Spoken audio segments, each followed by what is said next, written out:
Hey YouTubers, Rival X Factor here. How are you? Hopefully you're off to a good start to your work week or school week, whatever you're into, whatever you're doing. And we're playing some Aftermath Rush Defense. High ticket server here, high population server. And of course I am running one of my favorite kits, the M417.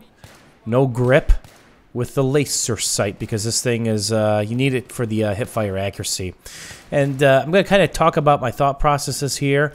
Number one, I like to push the flanks on this map, stay on the outside, especially with this kit. And I'm going to utilize my MAV and definitely my spawn beacon, which I really don't need this round because I do a pretty good job of avoiding death. So suppression is my enemy, and slow and steady is kind of the method when using this gun, because you don't have a med pack you could sit on. If you get popped in the face real good, you're probably going to die. And here's a nice little choke point where I'm kind of trying to work on a spot to drop the MAV, and everybody forgets about these side cuts. So see the two dead bodies in front of me?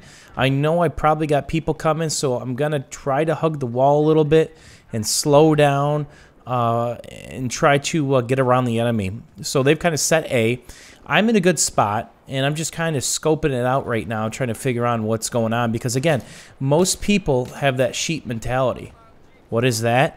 It's the herd mentality. They group up together, they run together, and they tend to go in a straight line. So I already see on the mini-map where I'm kind of behind them, and I got a little help here now. So the last thing I want is for us to get flanked, so I'm going to drop a MAV on kind of this left flank, and look, I picked somebody up.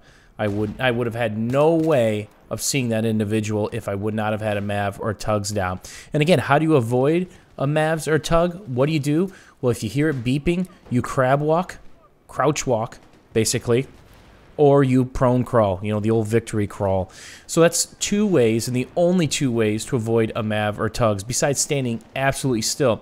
Now, tanks with proximity sensor, there is no way to dodge that. You could stand perfectly still on your belly or on your back looking up at the cloud formations, and it's still going to pick you up. So how important is the MAV to me when I'm watching a flank or I'm on a B point or a meat grind point? It's so important that traditionally when I kill a support player and I think I can get away with it, I'll grab his bag just to be able to redeploy my MAV or tugs. These things are banned in most of the competitive leagues because they're that good. And again, avoiding them is kind of tough. Crab walking, painful. Victory crawling, very painful. And here's where it cost me my life, but I get redeemed a little bit later. The Phoenix cuts me in half just like it should. So kind of off to a slow start, but no one's breached my lane, and that's kind of my goal. So here's my thought process here. Let's think about your guys' gameplay. Let's think about when you guys are in game and what you do. What's one of the most frustrating things that can happen to you? Well, one of them for me, and we probably share a similarity, is we've got 10 guys looking one way, right? We're all in the middle looking, you know, towards their spawn point. And one or two guys come behind you and back raid your entire crew. That's frustrating. So my thought process for this round is let these guys be the meat grinders. Let them do the kill horn. Let them do the PTFOing. I'm going to PTFO my way and try to slow down this left lane, because the way that you win on these rush maps is you push the outside lanes. You don't push the middle. Because what happens is you want to create a horseshoe effect where you actually surround them and funnel them into one spot where you can just spam them with suppression, the bipods, the sniper rifles, the RPGs, the 320s, anything you have. So am I saying you can't win by pushing the middle? No. It is tougher, though. It is much tougher. And here's an example of me picking the wrong target. So I'm using a nice little defensive position. I'm kind of up a little high on this head glitch spot. I should back down a little bit, but I don't think I'm under a lot of threat, right? I'm watching this lane. I'm watching my mini-map. The MAV is kind of far away, so guess what I'm going to do? Remember where that bag is, and I'm going to drop a more forward MAV, right? I want the MAV within close proximity, and now I'm going to be picking people up again within a close threat level to me. So looking back towards the mid, I am on the out of bounds line, and I've got another auto sniper next to me, and I'm just kind of peeking out this area. So I'm actually going to filter back towards the middle because I notice, you know, we've got quite a few players here, and I can probably be used elsewhere. So there goes the beep beep Jeep down the road, and I want to position myself right here. Is kind of bad positioning. I just can't get a line of fire on this guy. So what do most people do in that instant?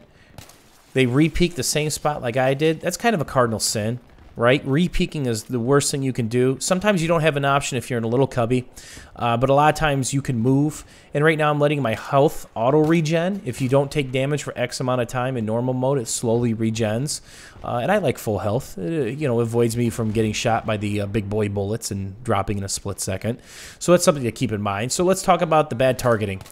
Get a shot on a guy. See that laser glint? See that scope glint? You can see it right now. I messed up. If I see scope glint or if I see a laser sight, that means it's within 10 to 15 degrees of looking directly at me, and it's a bad idea to ignore that. So there's two things I should have done there.